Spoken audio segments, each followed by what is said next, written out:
moi j'avais une question à vous poser en fait tout simplement.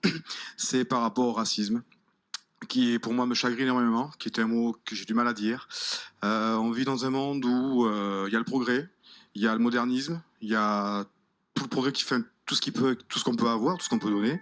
Le problème il est tout simple, c'est que qu'on soit noir, blanc, beurre ou tout ce que vous voulez, vous allez chercher un appartement parce que vous êtes beurre ou que vous êtes, enfin bref, je vais pas rentrer dans le détail. On vous refuse, on vous dit voilà, vous êtes moi, le racisme me dérange énormément. Vous ne croyez pas que maintenant, il serait temps de se serrer les coudes, de se serrer les mains, de... Non, Monsieur Le Pen? Moi, je ne suis pas raciste, par conséquent, et je puis le démontrer, si vous voulez. Je l'ai démontré, pas par des déclarations, mais par des actes. Je vais vous citer, c'est pas, trois petits gestes. En politique, d'abord. J'ai été le premier homme politique. D'abord, quand je me suis présenté aux élections, la première fois, c'est il y a longtemps, il y a 51 ans. Mon deuxième de liste était noir. C'est un Martiniquais qui était commandant de l'escadrille Normandie-Niémen, n'est-ce pas? Et j'ai été le premier homme politique français à présenter la candidature d'un arabe à la députation à Paris en 1957 et le premier à faire élire une musulmane en 1986 à la région. Une autre anecdote, si vous voulez, qui vous montrera ce que je pense de la vie et des races différentes.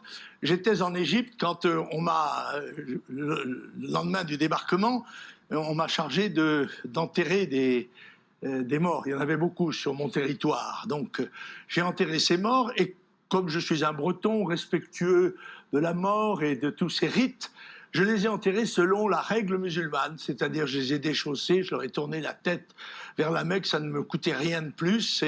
J'ai été appelé par le général Massu qui m'a dit « mais vous savez, ça a fait un bon effet dans le camp de prisonniers égyptiens, ils ont dit il y a un officier français qui a enterré nos morts selon nos règles ». Alors je m'attendais à être félicité, il m'a dit bah, « parce que c'est comme ça, je ne veux pas avoir d'histoire, désormais c'est vous qui les enterrerez tous ». Bon, c'était pas exactement, pas un cadeau. Enfin, troisième exemple, j'ai employé pendant plus de 20 ans des gens qui sont encore au moins pour une d'entre elles, pas lui, il vient de mourir malheureusement, un couple noir qui a dans le fond élevé mes enfants pendant 20 ans. Un jour, des Américains sont venus et ils ont dit « mais écoutez, on venait vous interroger sur le racisme, mais comme les gens qui nous ont accueillis nous ont dit qu'ils sont chez vous depuis 15 ans, c'est pas la peine, notre interview n'a pas de sens, on s'en va ». Voilà, 3 exemples, vivants, vécus.